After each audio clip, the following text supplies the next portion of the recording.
This is the follow-on video from yesterday where I discussed trying to put these wheel bearings into this front wheel on this Peugeot Tweet. I actually just set it up a few minutes ago, and as you can see, I seem to have put them in. I used two spanners. I think they're 14mm. Let me just try them on again. No, it's 14, I think. Yeah, 14 there, and I've got the second one, which again is also 40mm, which I put on the other side. So I suppose the question now is, did it go like a dream? No. Was it easy? No. Did I get a bit of a sweat on? Yeah.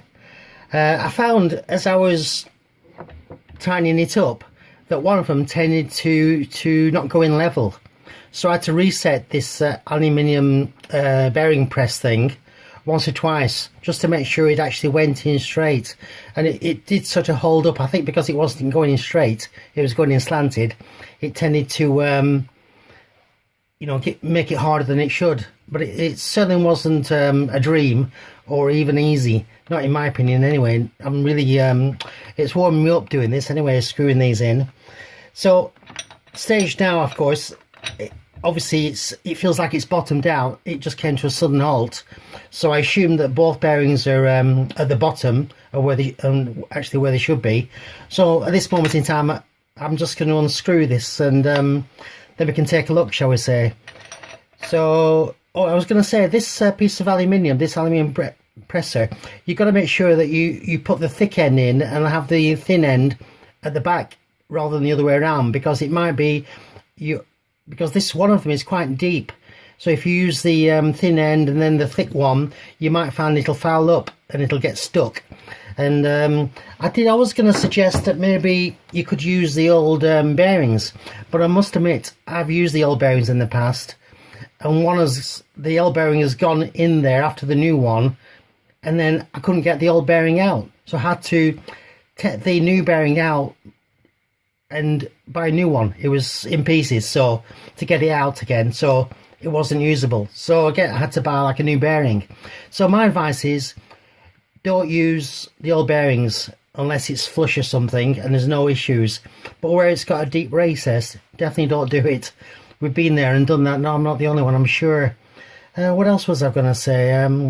Oh yeah, I was going to mention this threaded rod. It's 10mm, I think, this one. Yeah, 10mm. So you can buy sort of various lengths on eBay or whatever, cut lengths.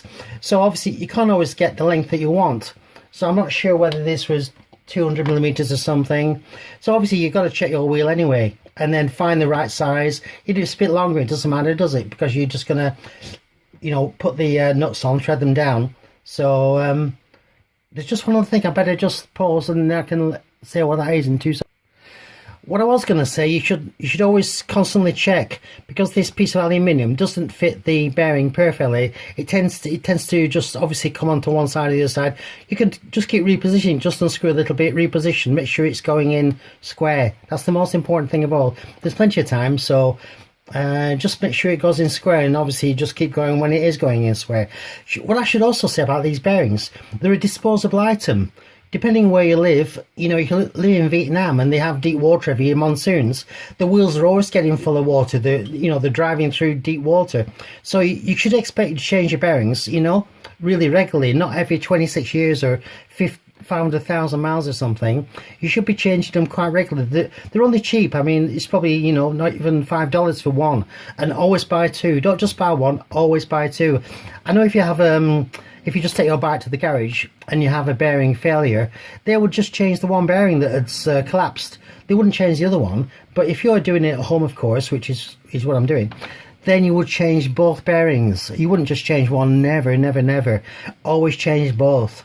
And as I said, they're so cheap as chips anyway, so always make sure you change both. Let me just pause and then we'll go on to the...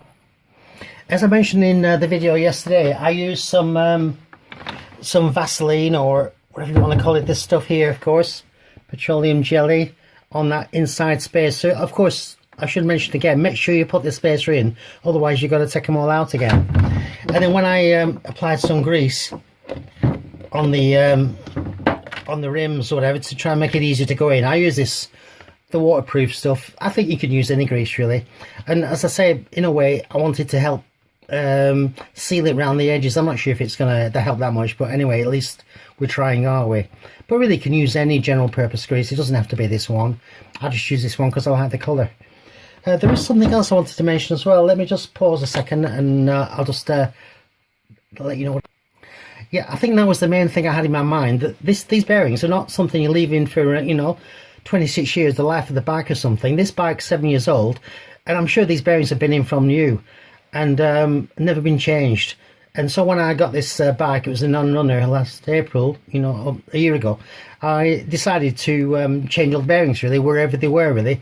Not because they were running rough or they were damaged or they were broken or something wrong with them. I just wanted to, you know, refurbish it, renew it properly, do a proper job of it really. What else was I going to say? Yeah, so just out of interest, this scooter had done 20,000 miles, 7 years old, and I said never been touched in its life. So it was a good idea to change the bearings. What else? There was something else I wanted to say about them. 2 seconds, let me just delay and pause a touch. I was going to mention about, you see people with bearings and they buy the bearings, which is what I bought here. These are seal bearings. So in fact, when I looked at the markings on these bearings, normally you put them in with the markings, the size and whatever on the outside. But these particular bearings, which I think are Koyo, let me just pick one out, the packet out of the box. It just happens to be Koyo. Yeah, Koyo. This just happens to be Koyo, which I bought. The actual markings are on both sides of the bearings, so in fact you could put them in anyway, because obviously the markings are still on the outside. And it's the same with the seal. This seal here, the markings are on the outside, so it should go in that way so you can still see the markings.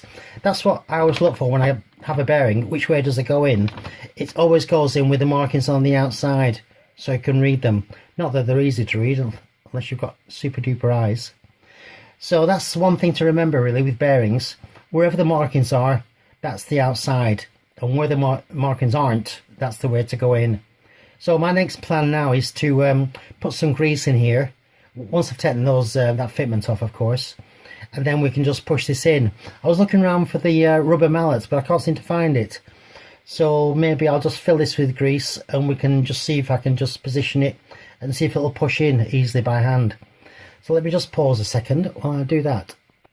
Actually, before I do that, I might as well just undo these and take them off, and at least you can see some action, as they call it.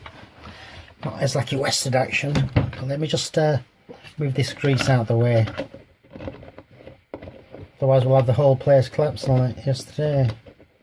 Let me just take this out of the way, and then at least you can at least you can see something happening. Not that it's too exciting. Actually, I'm undoing it the wrong way. That's good, isn't it? 2 secs. Ooh.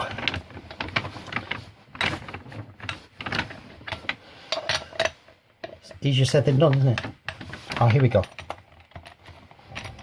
So once I'll take it off, and then I can just check if it has bottomed out, and if everything's hunky-dory, as I might say. Just using that off. Don't know if you can see anything over there yet. The wheel in my hands, isn't it, really? So let me just get this off. Okay, so let's have a look. So that one seems to be fine, and as I mentioned in the earlier video, this is where the speedometer goes. It's a bit rough around here. I think someone's been battering it or something, or maybe it's just the casting, I'm not sure. But anyway, it's in there. It seems to be bottomed down the bottom. The bearing seems fine. Let me just turn the wheel around and have a look at the other side.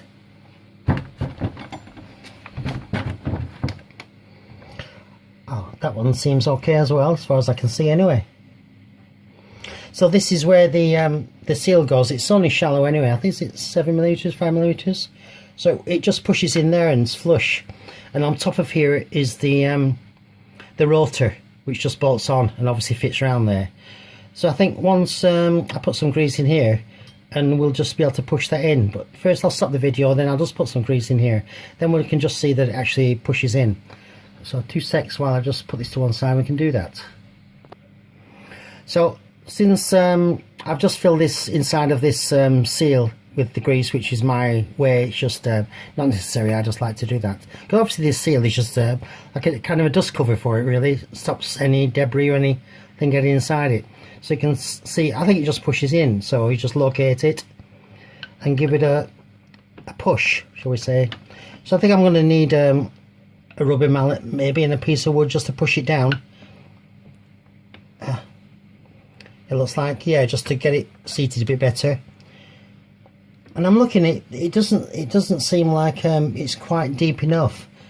So I might actually put this this puller back on and then just check and see if it will pull down anymore. But it doesn't look quite high, so I might just check it at once. Let me just have a quick look through. Now looking at it, it does seem as though it's bottomed. You can't really see it properly, but as far as I can see, it is bottomed. So I think this seal just needs a bit of a tap with a rubber mallet and a piece of wood or something, just to get it in there, just locate it in there. So I think that's all I can say about this video. Hopefully you'll enjoy the experience of watching the video. So that's the first stage anyway with this wheel. I've still got the forks to do, so I'll be doing more videos with the forks. And I've still got the steering head off as well. I'm putting new bearings in there, so I'll be doing a video on that as well. So thanks for watching anyway. See you later. Bye.